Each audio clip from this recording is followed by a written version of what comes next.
Assalamualaikum warahmatullahi wabarakatuh. Halo semua, kembali lagi bersama saya Ayu Novina dari Program Studi Pendidikan Bahasa dan Sastra Indonesia kelas 2023B.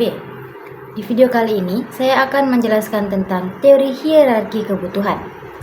Teman-teman pasti sudah tahu bukan, bahwa setiap individu yang ada di dunia ini pastilah memiliki paling tidak satu hal yang harus mereka penuhi dalam kehidupan mereka sehari-hari. Hal tersebut biasanya disebut dengan kebutuhan. Adanya kebutuhan yang harus terpenuhi membuat setiap individu memiliki motivasi untuk memenuhi kebutuhan tersebut. Nah, ada nih salah satu teori motivasi mengenai pemenuhan kebutuhan yang sangat terkenal. Bahkan, mungkin sebagian besar dari teman-teman sudah tidak asing lagi dengan salah satu teori motivasi ini. Teori motivasi kebutuhan ini dicetuskan oleh seorang psikolog yang juga seorang teoretikus berasal dari Amerika bernama Abraham Maslow.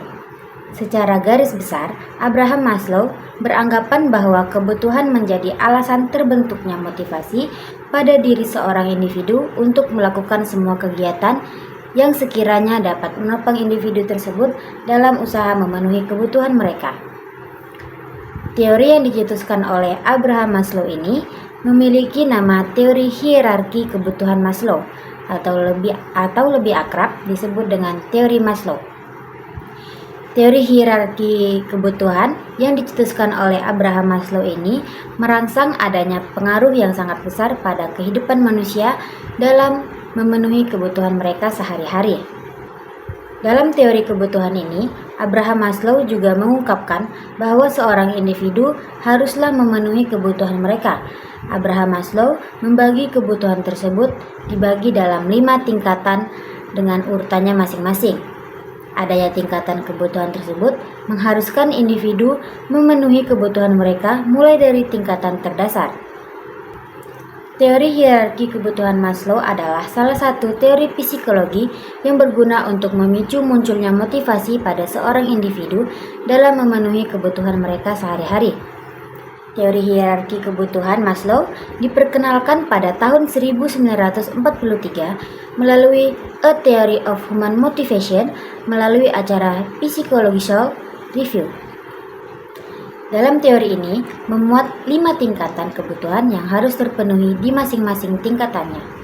Tingkatan kebutuhan tersebut diawali dengan kebutuhan dasar seperti kebutuhan fisiologi manusia, kebutuhan rasa aman, kebutuhan merasakan kasih sayang, kebutuhan mendapatkan pencapaian, dan tingkat paling atas adalah kebutuhan mengaktualisasikan diri.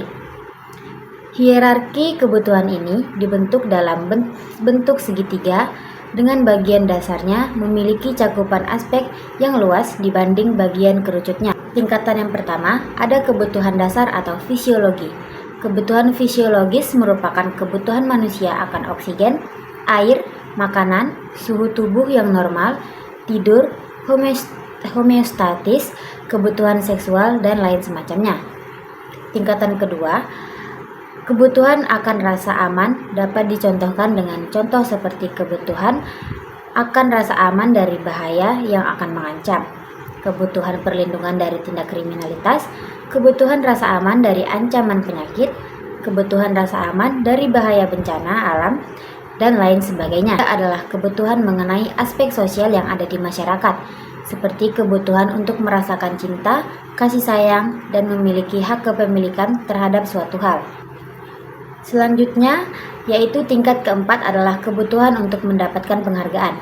Penghargaan yang dimaksud dalam tingkat kebutuhan ini tidaklah selalu penghargaan berupa piala atau hadiah. Maksud dari kata penghargaan di sini adalah harga diri. Yang terakhir, ada kebutuhan untuk mengaktualisasikan diri.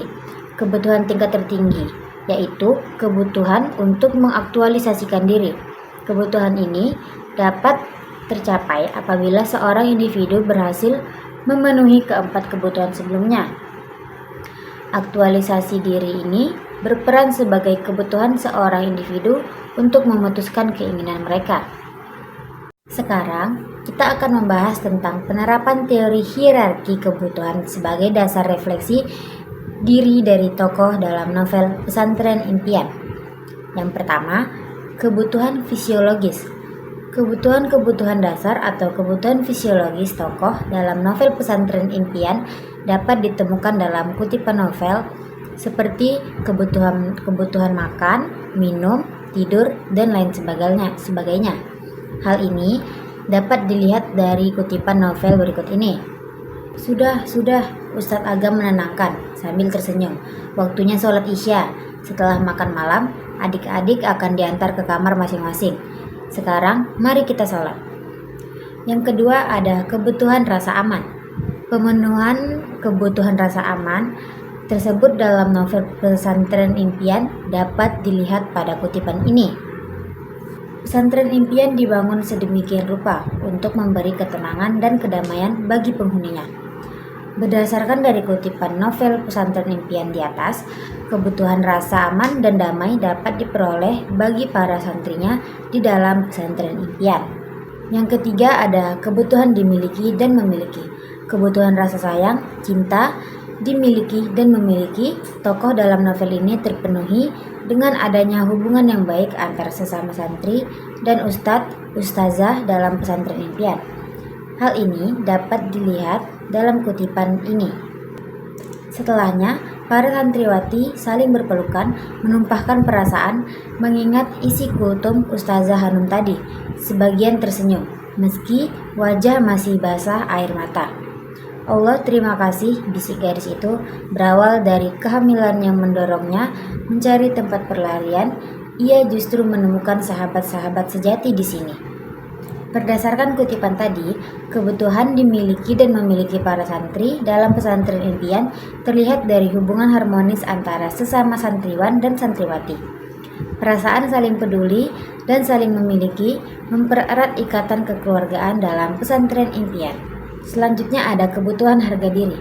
Penghargaan atas diri tokoh si gadis terlihat saat Ustadz Umar berniat menikahi gadis tersebut.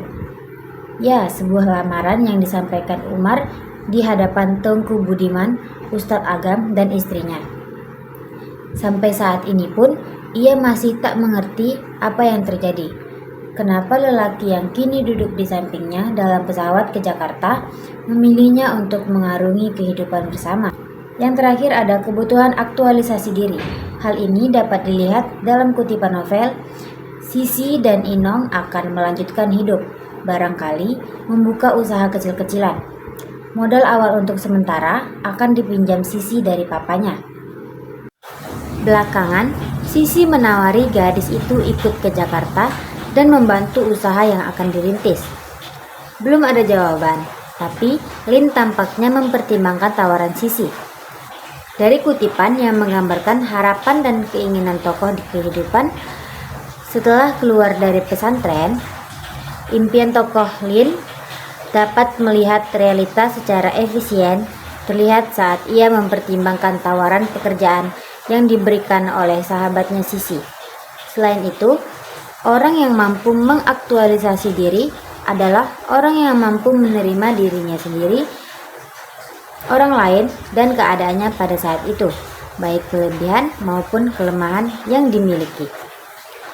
Hal ini dapat dilihat pada kutipan berikut.